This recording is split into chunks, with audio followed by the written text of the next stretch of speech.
Hey everyone, it's Supra and Titanfall, because that's the word of the year.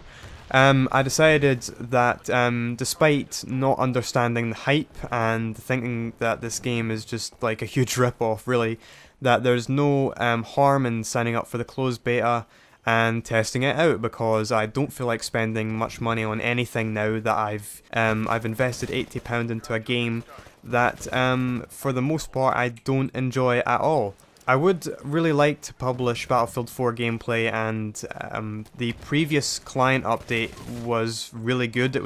I was actually enjoying the game at that point.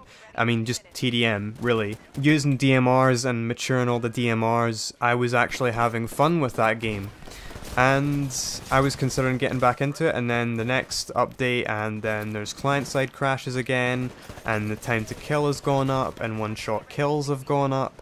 And then it's like, for fuck's sake. So here we are in Titanfall, because it's such a hyped game, like I said, well, I don't need to say it, do I? I referred to Titanfall as, I previously referred to Titanfall as Call of Duty with the Matrix, but as of recent, I noticed Hawken is a game, and that looks very, very similar as well. Not saying that this game is basically Hawken, but with, you know, Call of Duty style infantry gameplay added into it, but it is very similar, you know. It's the same sort of urban environment that's in this map. The robots are sort of the same scale, it sort of looks very similar and all that. So I think it'd be safe to say that there was some influence from that game, despite that game apparently, it was just brought to my attention recently that that game's not even released yet. It's still in development. Nonetheless, yes, this game is pretty enjoyable. It's very stable, you know, guns balancing and everything. Some people have been complaining that the Smart Pistol Mark V is overpowered, but no, it's not. Yeah, I understand it is questionable why it's an addition to the game, but it's not overpowered. I definitely, you know, question why it's in the game and ask them to consider removing it. But for the most part, no, that doesn't deserve as much bitching as it's getting. Really, the only balance issue is that the R101C carbine is basically the M16A3 of this game.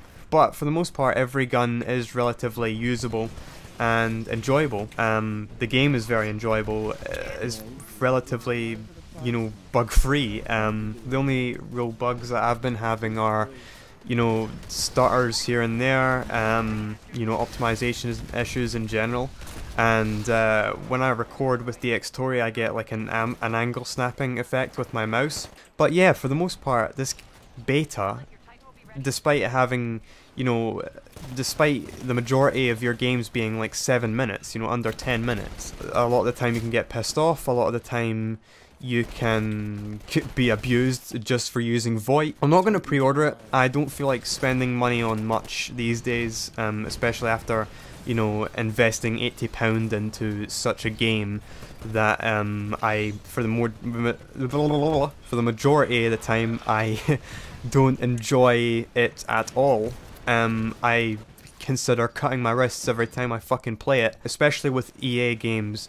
They force you to invest in the golden carrot before, if you want to pre-order.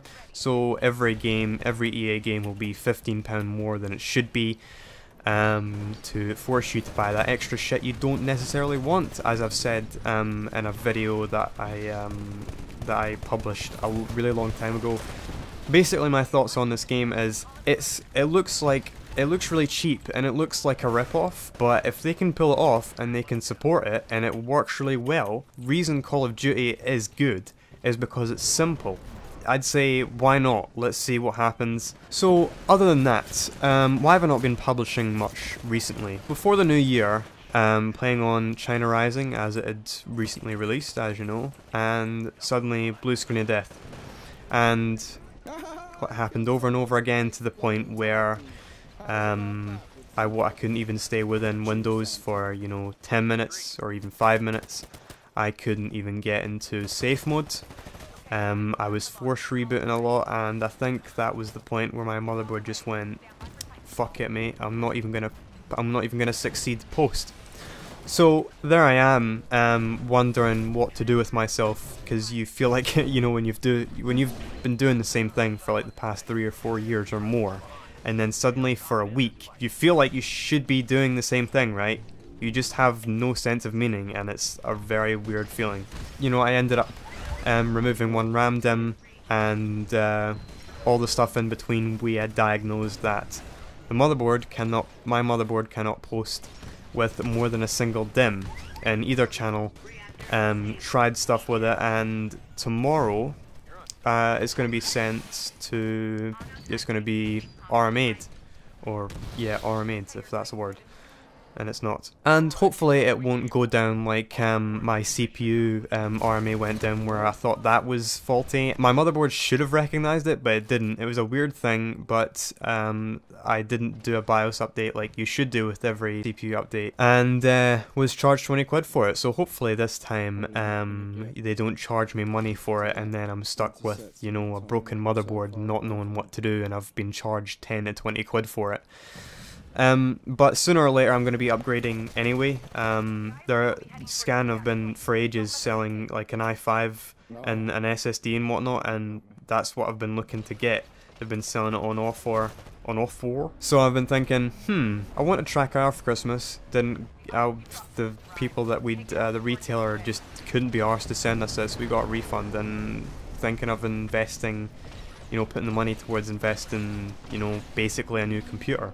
And an i5, a Haswell i5 would do so much for me. For another week or so I will be without purpose, but I do hope you So that's all I have to say. Thanks for watching, guys, and I'll talk to you later.